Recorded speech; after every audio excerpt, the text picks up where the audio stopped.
Prepping is politics. Hello, my name is Jennifer and welcome to Sweet Home, California. Please like, comment, subscribe, and share to help conservative voices be heard. I was considering having a separate channel for prepping, but the more I thought about it, the more I realized that prepping is political. Think about it.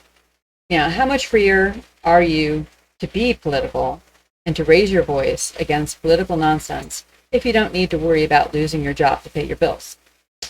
When your city, state, or even your country will limit your shopping options based on your personal medical choices, wouldn't you feel better having supplies already available? God intended for us to live in community with one another, so there is always going to be interdependence with others, and that's a good thing. But we also need to think about simple steps that we can take that will enable us to stand up for truth without fear of being canceled or forced to do things against our conscience. So I'm going to go through a few steps and some ideas on what you can do to be prepared. So number one is to be debt-free. This is really a hard one because so many of us start off with student debt. But as Dave Ramsey says, if we will live like no one else, later you can live and give like no one else. We ourselves are still struggling through making some poor choices that we made earlier. So there's no judgment here. I'm just speaking from experience. So number two, especially insofar as you have debt, you need to build an emergency fund. So that'll cover your financial needs for as long as possible. Ideally, that's 6 months in the event that you ever had to lose your job, whether it's from an economic downturn or from personal attacks against you. You'll be able to weather the storm. Number three is to diversify your income and get the whole family involved. And that doesn't mean that mom has to work outside the home if you have littles to take care of. But a side hustle such as buying and reselling on eBay or Facebook, creating crafts to sell on Etsy or Go Imagine, or even becoming monetized by making videos, which I hope to do sometime in the next year. Those are all possible, even with young children still in the house. And as they get older, they can participate as well and learn from your example. Say that there's just not enough time in the day. Well, how much TV do you watch? How much time do you spend watching other people's posts and videos? Cut it down, and then that's how you can find some time. Diversifying your income is critical in case your side hustle ever has to become your main source of support. The skills are easy enough for even me to learn, but for most people, like me, it's not something that you can just turn on overnight.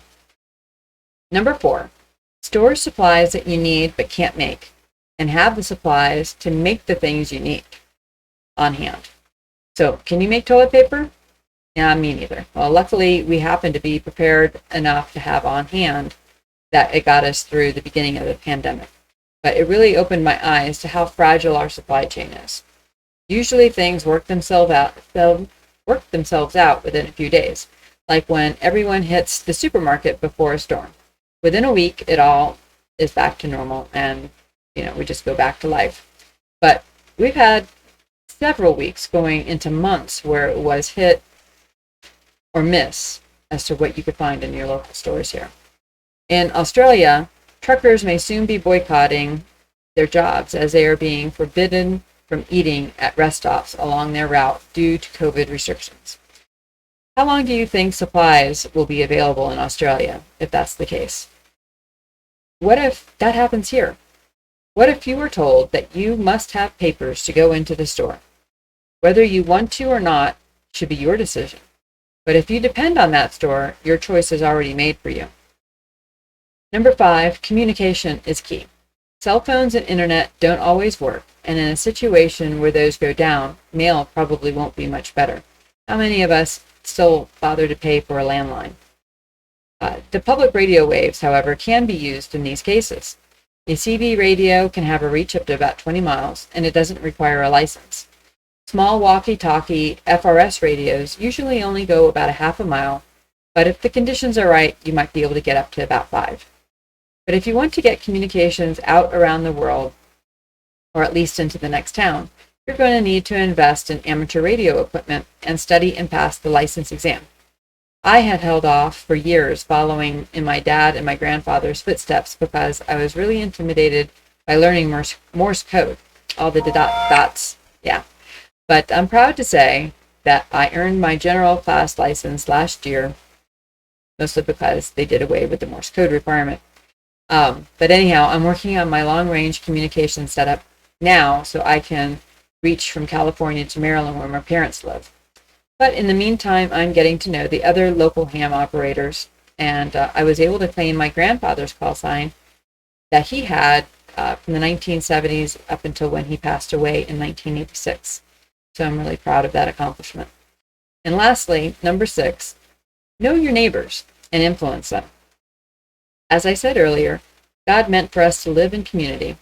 Though we can work to be self-sufficient for a short time, and that's a wise thing to do, the journey can be longer and a lot more secure and fun when you have company. As I've said before, we live in a rural area in Kern County in California, where plots of land are 2.5 to 15 acres and even more. But we've gotten to know most of our neighbors in the short time that we've been here.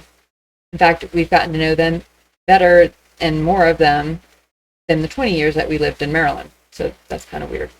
But anyhow, I have a neighbor that knows how to weld. I have another neighbor that knows how to can, another that can build steel structures, and another that has heavy earth-moving equipment, and another that knows how to fix that kind of equipment, and I have another that raises horses.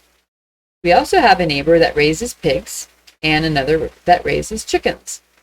We also have a neighbor that knows how to load his own ammunition. Most of us tend to be conservative, as you can imagine, but not all. And when a neighbor asked us all over to celebrate the completion of his latest project, we all came and had a great time in fellowship, and we got to know more neighbors even better than we had before. We all have each other's phone numbers, and when someone who has no business being here goes and trespasses, you can be sure that the calls are being made. None of these steps can happen in an instant, though. It's all a process. But the important thing is to get started and to make progress every day. Keep a budget, have a goal, measure it, and keep on track. Start a neighborhood watch. Invite each other over for playing cards or having a barbecue. Labor Day is coming up. Invite some neighbors over for an outdoor barbecue. Because prepping is political, and while our individual efforts are important, we do need to maintain our community. So start today, and let me know how you're doing in the comments below. God bless America and keep the faith. God is in control, but He does expect us to play our part too. And I'll see you next time. Thanks for watching.